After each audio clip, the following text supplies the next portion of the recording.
one of the things that struck me when I've been traveling is how extremely friendly, welcoming, and hospitable people are. And they will introduce you to friends, to family, offer you to stay in their home, offer you clothes, food, everything.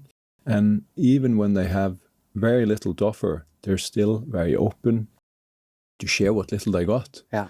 And I think that's just incredible to experience. Yeah. And I would love for you to, I believe that you have felt the same many times, and I would love for you to maybe share a few stories to color that. What you said about people who have little sharing, I find somewhat that often the people who have the less are sharing the most.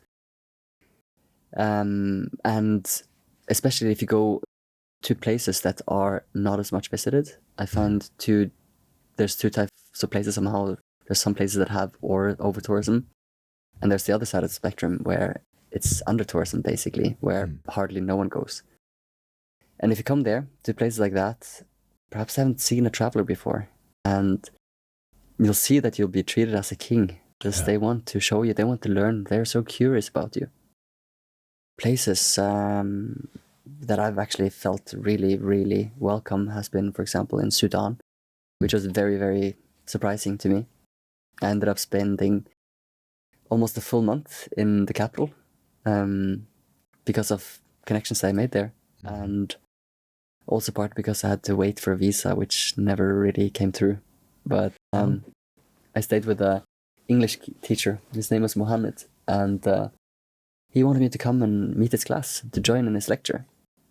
And I talked to students, I made friends, and I decided to just help him as a teacher there for almost a month.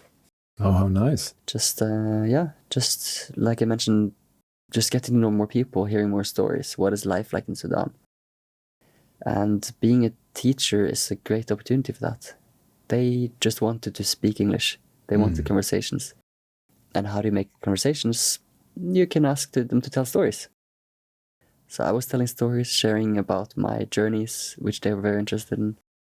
And I was very interested in hearing about their lives. How is it different in Sudan compared to how we are in Norway, for example? I think there's so much beauty in that sort of real connection with the people you meet, and being genuinely curious, and getting, I mean, there's so many questions on sort of how do they marry, how do they meet, what's the courtship period, how do they think about food and funerals and weddings. I mean, there's so many things to touch on, and a lot of it is just so fascinating. It's just so fascinating, and they're very often, as you say, equally fascinated to hear about you. Absolutely. Which is just it's a wonderful feeling. Yeah, and I think it's very important as well to get to know people who are very different to you. First of all, you, when you travel, you are an ambassador of your own country, your values and everything that you believe in. And when you get to know other people living differently, thinking differently, you can much better understand why people are living and thinking the way they do in the places. In general, I think travel is really a force of peace. And then it's also a chance for self-development, to get to know yourself, and to learn how there's always another side to any, conflict or issue, and to become more patient, for sure, and understanding. Couldn't agree more.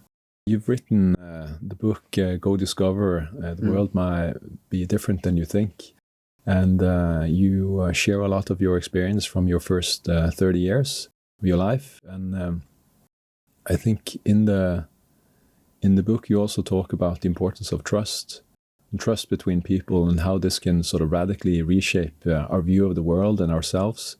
Maybe you could speak a little bit to that.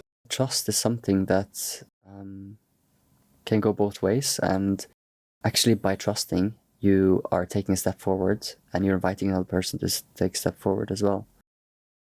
So I've had moments staying in some people's home where, imagine just me, I'm a man from Norway, 30 years old, big beard, you know, this kind of scruffy backpacker type, inviting someone like that into your home, like, who is this person? Will he steal my things, etc.?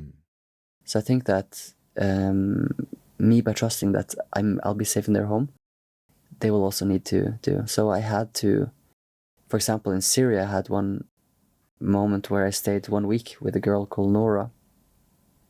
And this is a girl I just met in a taxi on the way to Damascus, the capital of the country. And because I couldn't find my friend, it turns out that he was actually arrested for 1 week. Oh, wow. He was gone. He was not in reach. I didn't know where to go. And she then said that you can come and stay in my home. Yeah. I live in a small apartment with my daughter Nastya and my mother Bilbo. So they had a very small apartment indeed. It was a tiny kitchen, a sofa, and a bathroom and a bedroom. So they had one bedroom, the three of them. And they insisted that I was the one who's going to stay in that bedroom. They will stay on the floor in the kitchen/living room. And that was, of course, very hard for me to accept, but I learned that they insisted. They wanted me to do that. And whatever they had, they shared. Nora, she was a dancer, and she was traveling around dancing. She was doing rehearsals. She was quite busy. And she would leave her daughter with Bilbo to take care of her. But sometimes Bilbo also had busy things. She wanted to meet friends or go shopping. And then I was the one who's going to take care of that small 9-year-old girl, Nastya. So I followed Nastya to school. I was doing homework with her, learning letters and words in Arabic, which I was just as interested in learning as well. And just really this, for me to stay with the only child. I know you're a father yourself, and like for you to trust a complete stranger with your child. The most precious thing you have. That is a high degree of trust. So when people call me being naive and so for staying in people's homes that I don't know, etc., then I want to remind them that this trust actually goes both ways. And so far, I've never had any single bad experience staying with someone in someone's home. When they let you in that far to their core, their life, I think that's already showing that these people are not someone who want to fool you. It's quite the contrary. When I stay with in people's spaces, you get to take part of their life. You get to join them on their football practice or, you know, whichever events they go to, meet up with friends. And truly connect. And they can, I would imagine, for you as well, become friends for maybe the rest of your life. Yeah. Definitely. I have a lot of friends now, all over. And that is both a blessing and a curse. I would love to just see all of them.